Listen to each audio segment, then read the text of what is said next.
اگر تم تھوڑی سی آزمائی سے ڈر کر اپنا یقین ہار کر بیٹھ جاؤ گے تو تمہاری دعائیں کیسے قبول ہوں گی؟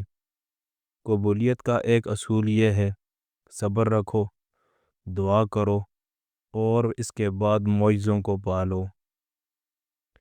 آج اگر زندگی مشکل ہے تو کل کی آسانی کا وعدہ بھی اللہ تعالیٰ نے کیا ہے۔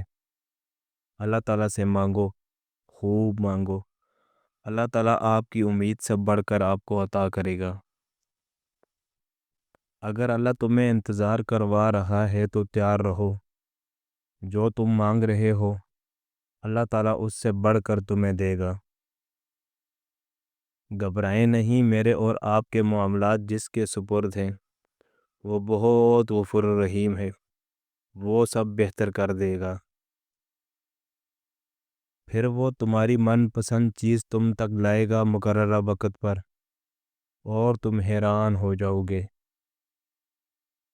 اللہ جانتا ہے کہ تم انتظار کر رہے ہو، وہ بہت جلد تمہارے انتظار کو کن کے معجزوں میں بدل دے گا۔ مستقل دعاؤں میں بہت طاقت ہوتی ہے، اور مستقل دعائیں وہ ہوتی ہیں جب تم سب کچھ ختم ہو جانے کے بعد بھی اللہ تعالیٰ کو پکارتے ہو، اور اس یقین کے ساتھ پکارتے ہو کہ وہ نصیب کا پابند نہیں ہے، اور جب چاہے جو چاہے سب بدل سکتا ہے۔ جب تم ضد سے نہیں، عاجزی سے مانگتے ہو۔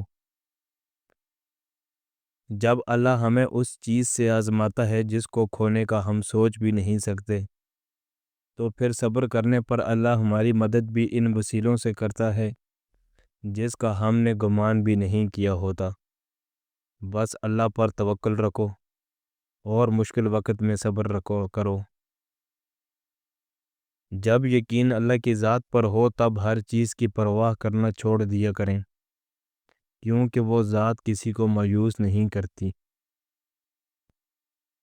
آج جو تمہاری دعاؤں کا حصہ ہے دیکھنا کل وہ تمہارے نصیب کا حصہ بھی بن جائے گا۔ بس تم اپنے اللہ پر یقین رکھو اور دعا مانگتے رہو۔ راستہ ایک ہی تھا، حضرت موسیٰ گزر گئے اور فرعون ڈوب گیا۔ یقین راستے پر نہیں، اللہ پر کرو۔ اے کائنات کے مالک، اس مبارک دن کے صدقے ہمارے پیاروں عزیز رشتہ داروں کی اور جو یہ پوسٹ پڑھ رہا ہے ان سب کی دلی مرادیں، تمنائیں، خواہشیں اور امیدیں پوری فرما۔ تم بس قبولیت کا یقین رکھو اور مانگتے رہو۔ کیسے ملے گا یہ سوچنا تمہارا کام نہیں، وہ تو قادر ہے ہر چیز پہ، اس نے رد نہیں کی تمہاری دعائیں۔ خطاؤں کا پہلو اگر ان گنت ہے تو تمہارے رب کی رحمت کا پہلو بھی بے شمار ہے۔ وہ آدھے ادھورے لفظوں سے سمجھ جاتا ہے داستان، اس کو فرق نہیں پڑتا کہ آنسو لاتے ہو یا لفظوں کا اہتمام کرتے ہو۔ اگر تمہاری چاہت تم سے دور بھی ہو جائے تو تب بھی نا امید مت ہونا، کیونکہ ہمارا مالک ہر چیز پر قادر ہے اور یہ آزمائش کا حصہ بھی ہو سکتا ہے۔ شیطان تمہارے دل میں وسوسے ڈالے گا، مگر تم اپنا یقین ہمیشہ قائم رکھنا، کیونکہ وسیلہ ہمارے رب نے بنانا ہے، لوگوں نے نہیں۔ کوئی کتنا ہی مخالف ہو، جب رب کی رضا ہوگی تو سب عطا ہوگا۔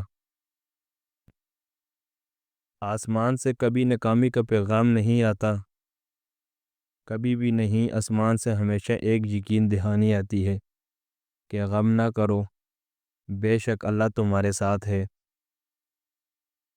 تہجد کا وقت بہت خوبصورت ہوتا ہے جب خاموش ماحول میں بندہ اپنے رب کو اپنی کہانی سناتا ہے، اس سے التجا کرتا ہے کہ میرا یہ کام بنا دے، مجھے اس مشکل سے نکال دے۔ دل میں ایک سکون اتر جاتا ہے۔ اللہ تو خود اس وقت پوچھتا ہے کہ کوئی ہے مجھ سے مانگنے والا، میں اسے عطا کروں۔ تو ایسا کیسے ہو سکتا ہے کہ وہ خود پوچھے اور نہ دے؟ رات کے آخری پہر اپنے رب کے لیے وقت نکالا کریں، وہ وقت آپ کی ساری پریشانیوں کا حل ہوتا ہے۔ سنو، یہ نہ سوچو کہ تمہاری دعائیں نہیں سنی جا رہی یا کبھی قبول ہی نہیں ہوں گی۔ بلکہ جان لو کہ تمہاری دعائیں تو عرش پر جا چکی ہیں۔ اس کے لیے تو بس ایک کن کی بات ہے، جب تمہارے حق میں بہتر ہوگا وہ کن کہے گا اور فیکون کے معجزے ہو جائیں گے۔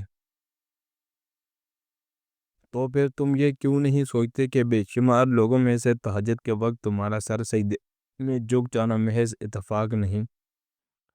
ہو سکتا ہے کہ اگر اللہ نے اس خاص وقت میں تمہیں اپنی عبادت کے لیے چن لیا ہے تو وہ تمہاری دعائیں کیسے رد کر سکتا ہے؟